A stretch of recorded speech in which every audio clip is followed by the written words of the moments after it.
तारीख को जो इमारत शरिया के थ्रू जो वक्फ कानून बना है, अब कानून वक्फ बिल नहीं रहा, अब वक्फ कानून बन गया है।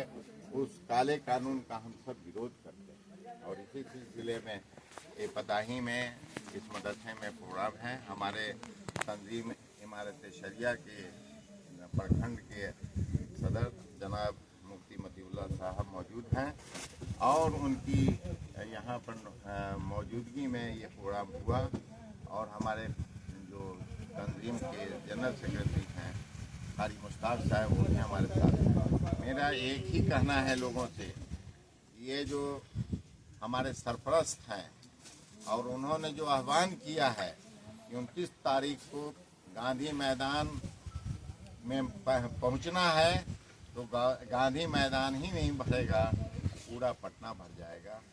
इसलिए इतनी बड़ी तादाद में लोग यहाँ से जा रहे हैं और किसी का इंतज़ाम नहीं हमने किया है। सब अपने खर्चे से जाएंगे, अपनी बस करेंगे, अपनी गाड़ी करेंगे, अपना खाना रखेंगे, वहाँ जाएंगे और वहाँ जा कर के इस काले कानून का विरोध करते हैं। लग रहा है कि सरकार विरोध को मानेगी क्या? इतने दिनों से विरोध हो रहा था, जिसमें मामला जो शांत हो गया था, मुसलमानों में चहल पहल देखने नहीं मिल रहा था, लेकिन अब जो है फिर से मुसलमान एक बार पटना के गांधी मैदान पर जाकर विरोध करेंगे। क्या लगता है सरकार झुकेगी?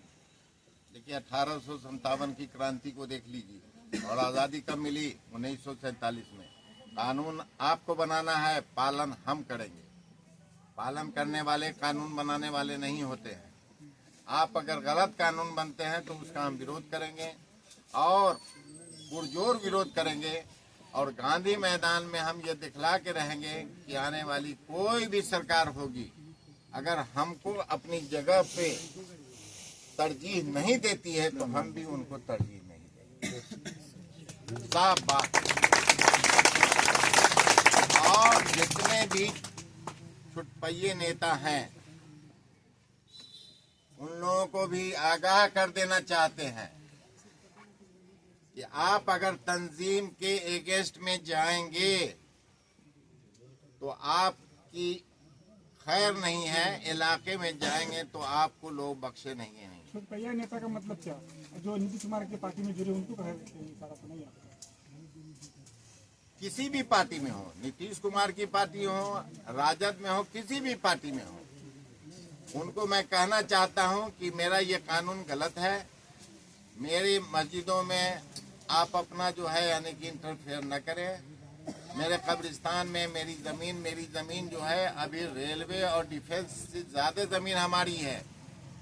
अभी भी अंबानी जैसे लोग अपने घर को मेरी ज़मीन पर बनाए हुए हैं और कोर्ट में केस चल रहा है।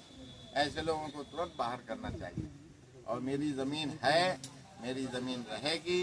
आपके कानून से, गलत कानून से इस पर कोई फर्क नहीं पड़ता है। आपने 3 तलाक बनाया, 3 तलाक मामले में अभी 1% भी केस नहीं किया है, इसलिए कि कानून का पालन करने का हक हम लोगों को। आप देख लीजिए जो ऐसी चीज को, नई चीज को निकाल के ला रहे हैं जिससे कि ये पता चले कि मुसलमानों को टॉर्चर किया जाए, ये रोड पर आवे, ये एजिटेशन। हम लोग कोई एजिटेशन नहीं कर रहे हैं। उस दिन भी काला बिल्ला देखिए लगा हुआ है, उस दिन भी काला बिल्ला लेकर के जाएंगे हम लोग। चुपचाप गांधी मैदान में जाके सुनेंगे अमीर शरीयत की बात और जितने भी बड़े हमारे आलिम दीन आए हैं उनको सुनेंगे और सुन करके वापस आएंगे। और एक चीज जान लीजिए, कोई भी सरकार हो, कहीं की भी सरकार हो, सरकार मेरे लिए है, हम सरकार के लिए नहीं। मुझे क्या लगता है कि मुसलमान एक तरफ जो है सरकार के विरोध में है, कानून बनाया गया मुसलमानों के खिलाफ में, लेकिन एक तरफ जो मुसलमान है, सरकार की जो पार्टी है उसको छोड़ ही नहीं रहे हैं। वो कैसे मुसलमान है, ये कैसे मुसलमान है? जो आपके खिलाफ कानून बनाया उनका भी सपोर्ट कर रहे हैं, जो नहीं बनाया उनका भी सपोर्ट कर रहे हैं। मुसलमान 3 खिंडों में बटे हुए नजर आ रहे हैं, क्या कहेंगे? नहीं, मुसलमान कहीं नहीं बटे हुए हैं। मैं भी जेडीयू का पार्ट हूँ, लेकिन घर में रहते हुए हम विरोध नहीं करेंगे तो कहाँ करेंगे? आपके घर में किसी तरह का मामलात होता है, 4 भाई होते हैं, कोई विरोध करता है, लेकिन घर को छोड़ के तो नहीं जाते हैं। हम अपने घर में रहते हुए माननीय मुख्यमंत्री से गुजारिश करेंगे कि आप इस कानून को वापस करवाइए और इंशाअल्लाह हमारे मुख्यमंत्री जरूर वापस करेंगे। और आने वाले वक्त में जो लोग समझते हैं कि हम इस पार्टी में हैं, छोड़ देना चाहिए, मैं कभी नहीं छोड़ूंगा। हाँ, ये हमको निकाल देंगे मौजूद, लेकिन हम घर में रहते हुए विरोध करेंगे और चाहे किस हद तक विरोध करना होगा मैं विरोध जरूर करूँगा। सर, एक सवाल बनता है, आप घर में रहते हुए विरोध करेंगे लेकिन घर वाला आपका नहीं सुन रहा है, तो ये बात हजम नहीं होती कि एक मुसलमान जो पार्टी को आगे बढ़ा रहा है, सपोर्ट कर रहा है, वो मुसलमान कहता है पार्टी नहीं छोड़ेंगे। आपने कहा आपके खिलाफ आपकी आस्था को ठेस पहुंचाया जा रहा था, किस तरह का सपोर्ट है? अच्छा, एक चीज बता लीजिए कि हम पार्टी में रहते हुए अगर जो है यानी कि छोड़ देते हैं तो हम जाएंगे कहाँ, हम किस में जाएंगे? हमको दूसरे के जो कानून है या उसका जो संविधान है वो हमको पसंद नहीं है। मुख्यमंत्री को मैं इसलिए मानता हूँ कि ये कंस्ट्रक्टिव मुख्यमंत्री है, इन्होंने काम किया है। अब एक गलती अगर हो गई है किसी से तो उसको सुधरवाएंगे, छोड़ने से क्या फायदा? मैं क्यों छोड़ूंगा, मुझे टिकट मिले या नहीं मिले, लेकिन अगर ये हमको निकाल देते हैं तो मैं उसके लिए तैयार। क्या मुझे बात नहीं पता था कि मुसलमानों के लिए जब हम साइन करेंगे, नीतीश कुमार अगर साइन नहीं करते तो ये बिल पास नहीं होता, तो क्या उनको नहीं मालूम था कि मुसलमानों के हक के लिए ये सही नहीं है और मुसलमान राज होंगे?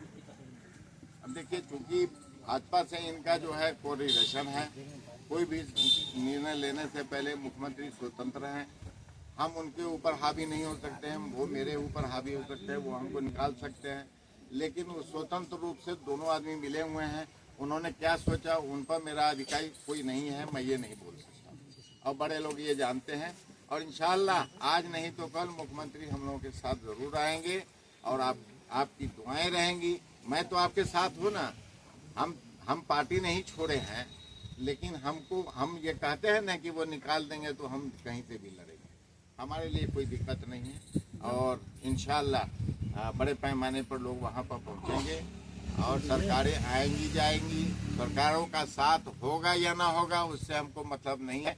हमको अपने इत्तेहाद पर कायम रखना है, पार्टी पॉलिटिक्स नहीं करना है। जज़ाकल्लाह। और क्या कहेंगे अंत में, जो बलिया प्रखंड में आप आए, यहाँ के जो लोग हैं भारी संख्या में पहुँचे वहाँ पर? देखिए, ये जो प्रखंड है ना, मेरा बहुत जागरूक प्रखंड है, और इस प्रखंड में सबसे बड़ी बात ये है कि यहाँ के लोग अपने कौम के लिए मर मिटने के लिए 24 घंटा तैयार है।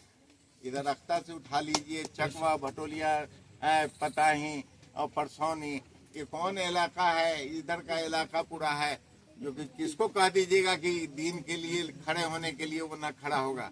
यहाँ का बड़ा मजबूत सिपाही है इस इलाके का, और हम भी इसी इलाके के हैं। पताही और अख्ता में क्या दूरी है? वो बच्चा बाबू का अख्ता, अब पताही भी बच्चे बाबू का पताही था, ऐसा नहीं है। बच्चा बाबू का जो है पूरे 22 टोला पर जो है यानी कि पकड़ थी, अल्लाह का शुक्र है। तो पूरी उम्मीद है लोग बड़े संख्या में पहुँचेंगे, बहुत बड़ी पैमाने पर आएंगे, सब अपने से चले आएंगे, पहुंच जाएंगे। देख लीजिएगा, इंशाल्लाह हम 29 तारीख के बाद फिर आएंगे।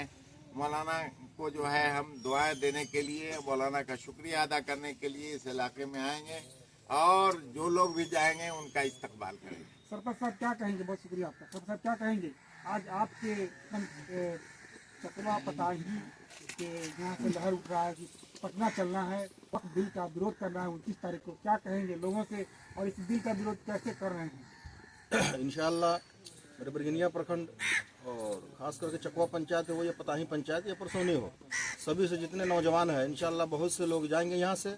लगभग सीतामढ़ी जिला से 100 गाड़ी है, और मेरे बरगनिया प्रखंड से भी लगभग 50 से 60 गाड़ी जाएगी यहाँ से।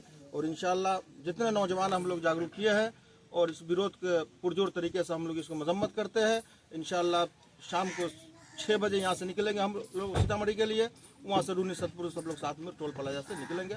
इस बिल को पुरजोर तरीके से हम लोग इसका विरोध करेंगे, कर रहे हैं और करेंगे। इंशाल्लाह इसको वापस करवा कर ही हम लोग मानेंगे।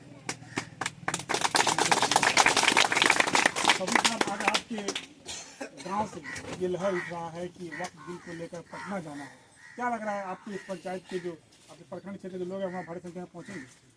हम लोग इससे पहले भी पटना गए हैं, सीतामढ़ी में भी कार्यक्रम हुआ है, उसमें भी हम लोग शामिल हुए हैं। लगातार हम लोगों का कार्यक्रम चल रहा है इस बिल के विरोध में, और चलता रहेगा जब तक सरकार न माने।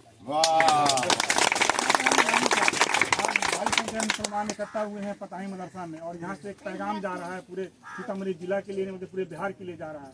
क्या लगता है आपको कि मुसलमान इसका विरोध करने के लिए पूरा विरोध करेंगे? और हमारी पार्टी के भी सारे लोग ही इस विरोध के नीति से ही पूरा सीतामढ़ी से हमारे पार्टी से कम 100 गाड़ियाँ जाएगी। माशाल्लाह माशाल्लाह। हम अपने प्रखंड से और हमारे टुकड़ी, नानपुर, बोखरा जितना हमारे पार्टी के लोग हैं सबको मैंने इंडिकेट कर दिया। सब लोग जो लोग माजूर है, नहीं जा सकते हैं किसी कारणवश, उसको मैं अपने तरीके से मैं साथ लेकर जाऊँगा। बहुत अच्छा। हजरत से बात करेंगे। हजरत, वक्फ बिल को लेकर आप उलमा है, बहुत सारे मुसलमान हैं, नौजवान हैं जो टिकटॉक पर बैठे हुए हैं, उनको नहीं पता है कि वक्फ बिल में कौन सा नियम लागू हुआ है, कौन सा नियम लागू नहीं हुआ है, इससे क्या नुकसान होने वाला है, जरा विस्तार से बताएंगे। हमारी जितनी मुस्लिम तंजीमें हैं, all India Muslim personal law board हो